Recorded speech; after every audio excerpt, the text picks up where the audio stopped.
Hello friends, welcome है आपका हमारे YouTube channel knowledge with Alok Singh Rajput में। नवंबर महीने की सैलरी और पेंशन पर अभी अभी बहुत ही ज़बरदस्त आदेश जारी हुआ है। इसके अलावा 50 लाख कर्मचारियों और 60 लाख पेंशनर्स के लिए हम इस वीडियो में सभी कर्मचारियों और पेंशनर्स के लिए बहुत बड़ी और बहुत ही काम की खबरें लेके आए हैं। तो बड़ी ब्रेकिंग न्यूज़ आ रही है। ये वीडियो आपको पूरे दिन भर की खबर आपको दे देगा। पूरे वीडियो को लास्ट तक देखिएगा, बने रहिए हमारे साथ इस वीडियो में लास्ट तक। और अगर चैनल में पहली बार आए, यानी अगर आपने हमारे चैनल को अभी तक सब्सक्राइब नहीं किया तो सब्सक्राइब के इस रेड बटन को प्रेस करके चैनल को सब्सक्राइब कर लीजिए। साथ ही साथ आप हमारे वीडियोस की लेटेस्ट नोटिफिकेशन के लिए इस घंटे के निशान को हिट करके ऑल नोटिफिकेशन को सिलेक्ट करना बिल्कुल मत भूलिएगा। तभी आपके पास हमारी वीडियोस की लेटेस्ट नोटिफिकेशन आ पाएगी और आप हमारी वीडियोस को वॉच कर पाएंगे। आप हमारे चैनल पर central government employees, state government employees, pensioners, family pensioner, defence poster, railway, डाक सभी टाइप के कर्मचारियों, पेंशनर्स और फैमिली पेंशनर्स के लिए हम न्यूज़ इन्फॉर्मेशन लाते रहते हैं। चलिए आपको लेके चलते हैं पहली न्यूज़ पर। पहली न्यूज़ जो आ रही है, बेसिकली मैं बता दूं, ये अभी जो सबसे इंपॉर्टेंट न्यूज़ इस टाइम पे पेंशनर्स और फैमिली पेंशनर्स के लिए, उनको लाइफ सर्टिफिकेट के लिए। तो थोड़ा सा मैं बता देता हूँ कि वो लाइफ सर्टिफिकेट घर बैठे भी कैसे ले सकते हैं। आप देख सकते हैं सरकार ने डिजिटल लाइफ सर्टिफिकेट के लिए पोस्टमैन के जरिए डोर स्टेप सर्विस को शुरू किया है। अब पेंशनर्स को कोषागार, बैंक या अन्य किसी विभाग में चक्कर लगाने की जरूरत नहीं है। नज़दीकी पोस्ट ऑफिस के डाकिया या ग्रामीण डाक सेवक के जरिए इस काम को पूरा किया जा सकता है। पोस्टमैन पेंशनर्स के घर पर पहुंचकर ऑनलाइन ही सर्टिफिकेट सबमिट करेंगे। इस सर्विस का फ़ायदा लेने के लिए आपको कुछ भी चार्ज नहीं करना पड़ेगा। तो बेसिकली बहुत सारे पेंशनर्स और फैमिली पेंशनर्स को नवंबर से लेके जनवरी तक 31 दिसंबर तक लाइफ सर्टिफिकेट जमा करना था, लेकिन फाइनली उसकी डेट को पोस्टपोन कर दिया गया है। 28 फरवरी 2020 तक आप उसको जमा कर सकते हैं, लेकिन लाइफ सर्टिफिकेट आप घर बैठे भी मंगा सकते हैं। उसके लिए हमने आपको ये बताया आपको क्या प्रोसेस है। चलिए नेक्स्ट न्यूज़ की तरफ लेके चलते हैं। नेक्स्ट न्यूज़ जो आ रही है, बहुत बड़ी खबर ही आ रही थी बीच में, बहुत सारे मीडिया और अन्य खबरों में आ रही थी कि सरकार specially railway ministry over time allowances और ट्रेवल अलाउंसेस को कम करने जा रही है। उसी के ऊपर सरकार का एक बहुत बड़ा आदेश जारी हुआ है। आप देख सकते हैं क्या न्यूज़ थी, जो देख सकते हैं। It is being claimed in some news articles that Indian Railways is planning to reduce the overtime and travel allowances of 13 lakh employees by 50%। तो आप देख सकते हैं गवर्नमेंट ने इसमें आंसर दिया है। पीआईबी फैक्ट चेक करके ऑफिशियल ये ट्विटर हैंडल है जहाँ से ये न्यूज़ ली गई है। द क्लेम इज़ फेक, यानी इसमें कोई भी, ये पूरा जो क्लेम था वो फेक था। Railway ministry India has not propose to reduce the rates of overtime and travel allowances, यानी गवर्नमेंट किसी भी टाइप के ओवर टाइम अलाउंसेस या ट्रेवल अलाउंसेस को कम करने के लिए कोई भी प्रपोजल नहीं लेकर आ रही है। Railway is not plan to reduce the rates of overtime and travel allowances, ये वो न्यूज़ थी जो बहुत ज़्यादा वायरल हो रही थी। आप देख सकते हैं railway planning to trim overtime travel allowances of 39 employees no here. तो ये न्यूज़ फेक है। आप इस टाइप की किसी भी न्यूज़ में आप कोई भी विश्वास मत कीजिए। आप देख सकते हैं ये, अगर आपको कोई भी न्यूज़ देखना हो तो आप पीआईबी फैक्ट चेक फेसबुक और ट्विटर पर देख सकते हैं। यहाँ पर ऑफिशियल गवर्नमेंट की तरफ से आपको न्यूज़ और इन्फॉर्मेशन मिलती रहती है। चलिए नेक्स्ट न्यूज़ की तरफ लेके चलते हैं। नेक्स्ट न्यूज़ जो आ रही है वो भी रेलवे की तरफ से, लेकिन बहुत बड़ी खबर है रेलवे की तरफ से। आगे आने वाले दिनों में हो सकता है बाकी सारी मिनिस्ट्री और डिपार्टमेंट में भी ये लागू हो जाए। भारतीय रेलवे ने गुरुवार को पूरी तरह डिजिटल ऑनलाइन मानव संसाधन प्रबंधन प्रणाली यानी एचआरएमएस के अंतर्गत 3 मॉड्यूल लॉन्च किए हैं। ये 3 मॉड्यूल कर्मचारी स्वयं सेवा ईएसएस, प्रोविडेंट फंड एडवांस और सेटलमेंट मॉड्यूल है। इस लॉन्चिंग से अब सेवारत और सेवामुक्त कर्मचारी आसानी से अपना पीएफ बैलेंस चेक कर सकते हैं और पीएफ एडवांस के लिए आवेदन कर सकते हैं। यह रेलवे सिस्टम की दक्षता और उत्पादकता में सुधार करने के लिए उठाया गया है। भारत को डिजिटल रूप से सशक्त बनाने के लिए प्रधानमंत्री मोदी के दृष्टिकोण को साकार बनाने की दिशा में एक कदम है।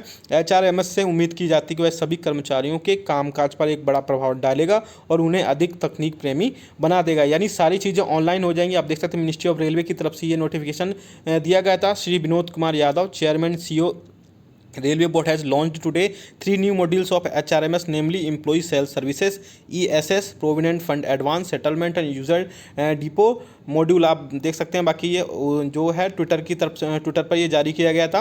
बाकी इसमें आप देख सकते हैं, आप प्रोविडेंट फंड वगैरह कैसे देख सकते हैं, बैलेंस वगैरह वो भी देख सकते हैं थोड़ा सा।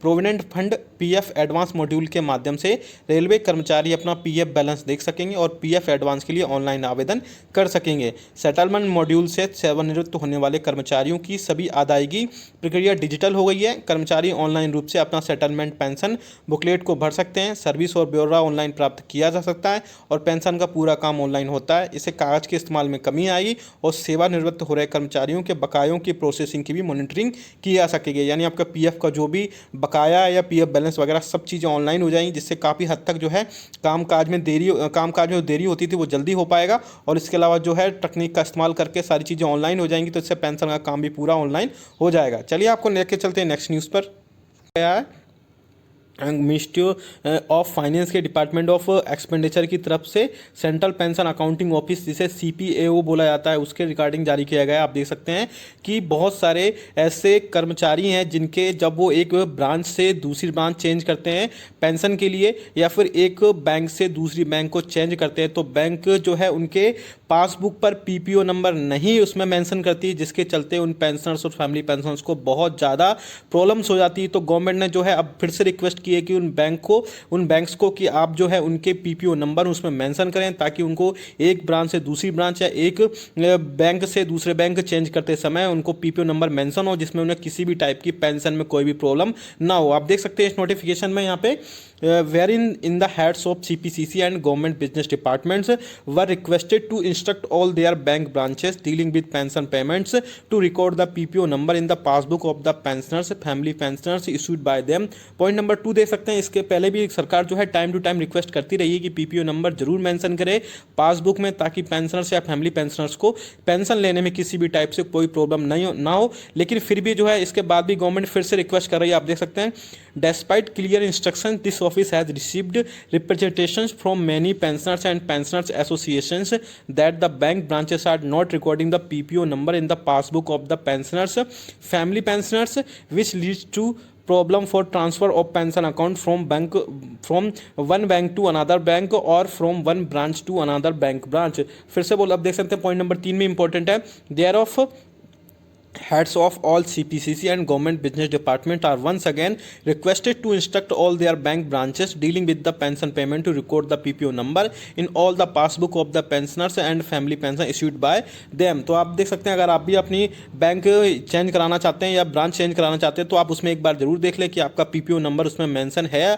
नहीं है। नहीं तो आप करवा लें, अदरवाइज आपको बहुत ज़्यादा प्रॉब्लम होने वाली है आपको पेंशन लेने में। चलिए दूसरी न्यूज़ की तब लेके चलते हैं। दूसरी न्यूज़ जो आ रही है वो भी आप देख सकते हैं, ministry of personnel public grievances and pension की तरफ से 23 नवंबर 2020 को जारी किया गया ऑफिस मेमोरेंडम है। जैसा कि आप सभी को पता है कि सरकार ने कुछ दिन पहले यानी कि अक्टूबर मंथ में जो है एक नोटिफिकेशन निकाला था, जिसमें उन्होंने बोला था कि आपके पेंशन लेने के लिए सबसे ज़्यादा ज़रूरी होती है आपकी लाइफ सर्टिफिकेट, और लाइफ सर्टिफिकेट सबमिट करने की जो डेट थी उसको जो है 31 दिसंबर 2020 तक के लिए कर दिया गया था। लेकिन फाइनली अब जो है बहुत सारे जो पेंशनर्स एसोसिएशंस हैं और इसके अलावा इंडिविजुअली रिक्वेस्टिंग भी सरकार के पास बहुत सारी गई है कि इस टाइम पे कोविड-19 पैंडेमिक चल रही है, तो उनके खतरे को देखते हुए पेंशनर्स के सरकार फिर से एक बार और जो है लाइफ सर्टिफिकेट सबमिट करने की डेट को एक्सटेंड करे। तो फाइनली सरकार ने फिर से डेट को एक्सटेंड कर दिया है। आप देख सकते हैं यहाँ पर, the department has been in receipt of numerous petitions from various pensioners associations as well as individuals requesting a further extension in the date for submitting life certificate in view of the ongoing COVID-19 pandemic and the vulnerability of elderly population to coronavirus। After consultation with the Office of Controller General of Accounts, it has now been decided to further extend the existing timeline for submission of life certificate। This year, all central government pensioners may submit life certificate from 1st November 2020 onward till 28 February 2021। During this extended period, the pension will be continued to be paid by the pension disbursing authorities PDS uninterrupted। तो आप देख सकते हैं फिर से date बढ़ा दी गई है, यानी अब जो आपकी लाइफ सर्टिफिकेट सबमिट करने की डेट है अब इस टाइम पे 1 नवंबर 2020 से 28 फरवरी 2021 के बीच में आपका भी अपना लाइफ सर्टिफिकेट जमा करा सकते हैं। चलिए नेक्स्ट न्यूज़ की तरफ लेके चलते हैं। नेक्स्ट न्यूज़ जो आ रही है वो भी आप देख सकते हैं, मिनिस्ट्री ऑफ फाइनेंस के डिपार्टमेंट ऑफ एक्सपेंडिचर की तरफ से जारी किया गया नोटिफिकेशन है। जो कि 24 नवंबर 2020 को जारी किया गया था, जिसमें आप सभी को पता है कि डीओपीटी ने कुछ दिन पहले जो है सरकार की तरफ से एक स्पेशल फेस्टिव पैकेज की अनाउंसमेंट की थी, जो सभी कर्मचारियों के लिए थी। लेकिन अब सरकार ने जो है जो बाकी ऑटोनोमस बॉडीज़ हैं यानी स्वायत्त संस्थाएं, उन सभी को लिए भी जो है स्पेशल फेस्टिव पैकेज के लिए उनका एडवांस में जो ग्रांट है उसको मंजूर कर दिया है। आप सब्जेक्ट में देख सकते हैं, grant of advance special festive package to employees working in autonomous bodies.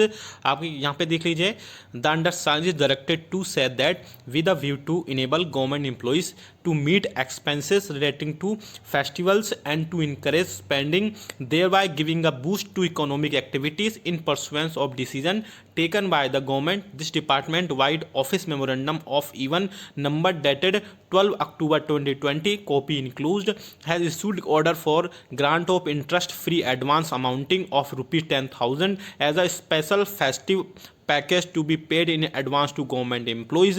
In this regard, it is clarified that nodal ministry department may consider adopting this special festive package on similar terms as prescribed in this department's office memorandum of even number dated 12 October 2020 to employees working in autonomous bodies as well within the existing budgetary provision, and no additional fund will be provided for this purpose. तो आप देख सकते हैं कि आपको free advance बिना interest के जो है इंटरेस्ट फ्री 10,000 रुपये का स्पेशल फेस्टिव पैकेज जो है सरकार आपको एडवांस में प्रोवाइड करा रही है। आप इसको जो है 1,000 रुपये की इंस्टॉलमेंट में आप इसको सेट करवा सकते हैं, ताकि आपको आगे उनको पे करने में कोई भी प्रॉब्लम ना करे। और सबसे बड़ी बात यह है कि आपको इसमें एडवांस फ्री आपको ये सारी चीज़ें मिल रही हैं, यानी आपको किसी भी टाइप से कोई भी आपको इंटरेस्ट पे नहीं करना पड़ेगा। पहले ये जो है सभी सेंट्रल गवर्नमेंट एम्प्लॉइज़ थे उनके लिए लागू की गई थी ये योजना, जो कि स्पेशल फेस्टिव पैकेज थी। अब जो है बाकी ऑटोनोमस बॉडीज़ हैं यानी स्वायत्त संस्थाएं,